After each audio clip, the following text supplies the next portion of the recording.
शिक्षा सह पिलामानक भविष्यतर उन्नति और सफलतार मार्ग पाई सरकार विभिन्न प्रकार प्रचेष्टा जारी रखिछन्ति। आ सरकारଙ୍କର ए प्रचेष्टा पिलामानकर भविष्य उज्जवल करने सहित शिक्षार मान वृद्धि करिवारे मध्ये सहयोग हबो।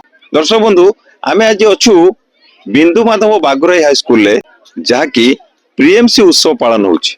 आ सबु पीएमसी विद्यालय पिला माने एठी एकजुट हेइछन्ति। तार एकमात्र कारण शिक्षार अग्रगति सफलता आ सरकारଙ୍କର आभिमुख्य को एक सठिक दिग देबा।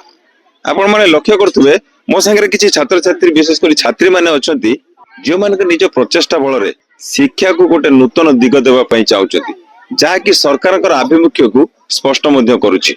प्रतिज्ञा नबा जो पिला माने हम संगे अछंती आ आज उत्सव रे मध्य निज को शामिल करिसंती से माने एको नै कोन भाबुचंती आ तांकर भविष्यत सरकारଙ୍କ हातरे केमिति आगु को जीवो। निजर परिचय रख। नमस्कार, मु PMC Janardan government high school centre तीरार छात्री।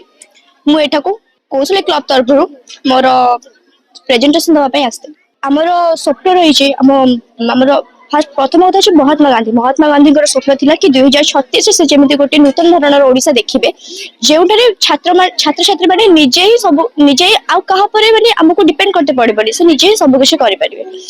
से ताहा कोई पूर्ण करिया भाई आज हमर श्रीयुक्त नरेंद्र मोदी महोदय जे हम प्रधानमंत्री से हमको सब पीएम हम स्कूल मानको से जो बाछी बाछी जो स्कूल मानको जो उन्नत धरणर थिले से मानको पीएमसी अवार्ड देथिले।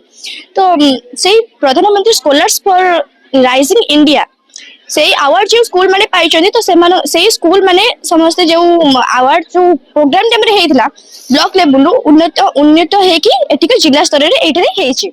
सेइटारे एठी जो प्रोग्राम हेइछि सेइटा आमे समझ कि जेमेते सब रहिला कौशल क्लब रहिला हमर जिज्ञासा क्लब रहिला साहित्य सृजनी क्रीडांगन हमर रहिला कि हमर जो लैंग्वेज लैब रहिला हमर 2036 को पूर्ण जो स्वप्न ओडिसा को पूर्ण करिबार जो हमर आशा रहिला से समस्त को पूर्ण करिया पई हमें समस्त एकत्रित भाबरे राखिबो एवं हमें खूब शीघ्र ही हमर प्रधानमंत्री महोदयଙ୍କର ଆମେ स्वप्न पूरण करिबो।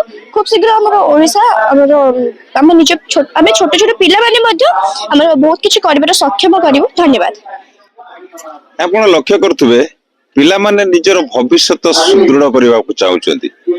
माननीय प्रधानमंत्रीଙ୍କର जो उद्योग रहिछि ताको ए पिला माने ही एक सफलतार दिग देखिया पई चाहुचंती। हम संगे आउ किछि छात्री अछंती मन भितर कोन अछि जेतळे कार्यक्रम रे शामिल होंती सेतळे मनर भावना कोन थाए आ शिक्षा सहित जेतेबेले सांस्कृतिक कार्यक्रम रे जड़ित होंती सेतेबेले ई शिक्षार अग्रगति आ निजर मनस्तात्विक परिस्थिति ये केमिति थाए परिचय रख। मु पीएमसी जनार्दन सरकारी उच्च विद्यापीठ सेंधाधर छात्री। मोर नाम स्वातिलिप्सा दास। आज आम प्रतियोगिता अंशग्रहण कर धन्य मन कर आम विभिन्न प्रकार दुकान यात्रा हो 4टी क्लब जो आम रही क्रीडांगन कौशली साहित्य सृजनी जिज्ञासा यही क्लब थ्रू आम आसु। क्लब रे आम भल प्रदर्शन कर चेष्टा ये जारी रही। आमे हम जीवन को अग्रसर करबा उपमुख्य हम प्रधानमंत्री हमको एतिकी सहायता करचंदी सेति तांको बहुत बहुत धन्यवाद। प्रत्येक समय रे जेतेबेले शिक्षा को नहीं तृणमूल स्तर रे कथावार्ता हुए सरकारଙ୍କର आभिमुख्य सेठी स्पष्ट। शिक्षा सह सांस्कृतिक प्रतियोगिता एवं सफलता आड़ को छात्र मानकर जो चिंताधारा ताको अभिव्यक्त करबा सरकारଙ୍କର कर्तव्य और दायित्व मत आ से दायित्व को सरकार केते भाबरे ठीक भाबरे पालन करछथि से विचार हमें आपन को ऊपर छाडुछु। किंतु पिला मानन को देखि लागुची जे से माने तांकर भविष्यत को आगुरु देखि परुचंती। आ जन को प्रतिज्ञा नबा केते कष्ट हुए पाठ संगे सांस्कृतिक कार्यक्रम आ ये प्रकार जो आमोद प्रमोदर कार्यक्रम हुए सरकार तांकर आभिमुख्य स्पष्ट करछथि। हमें ए दिगरे सरकार को पई कोन कहबा चाहिबो। सर आम जिते भी कष्ट गले आम शिक्षा पाउचंती सेटा बहुत गुरुत्वपूर्ण कथा।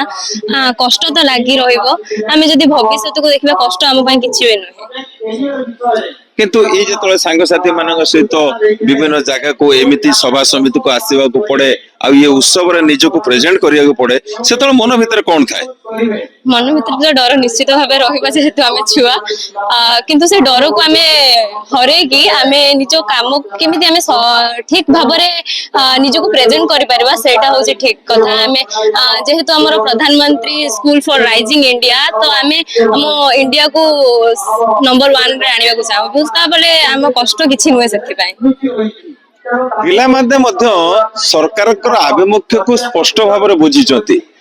କଷ୍ଟ ହେଲେ ମଧ୍ୟ କିପରି କେଉଁ ଭାବରେ କେଉଁ ପ୍ରଣାଳୀ ଆପଣେଇକି ବିକଶିତ ଓଡ଼ିଶା ଆଉ ବିକଶିତ ଭାରତ ସୃଷ୍ଟି କରିବାକୁ ପଡିବ ସେମାନଙ୍କ ପାଇଁ ଗୋଟେ ଯୋଗଦାନ ସଦୃଶ। ଆମେ ଆଶା ରଖୁଛୁ ଏ ଛାତ୍ରୀ ମାନଙ୍କୁ ଦେଖି ଆପଣ ମାନେ ମଧ୍ୟ ନିଜର ଶୁଭାଶୀର୍ବାଦ ପ୍ରଦାନ କରିବେ ଯାହା ଫଳରେ କି ଏକ ନୂତନ ଭବିଷ୍ୟତ ଗଢିବାରେ ତାଙ୍କୁ ସାହାଯ୍ୟ ହେବ। ବିନ୍ଦୁ ମାଧବ ବାଗୁରେ ହାଇସ୍କୁଲରୁ ପ୍ରଭାତ ବିଜୟ, ଆର୍ସିଏନ୍ ଓଡ଼ିଆ।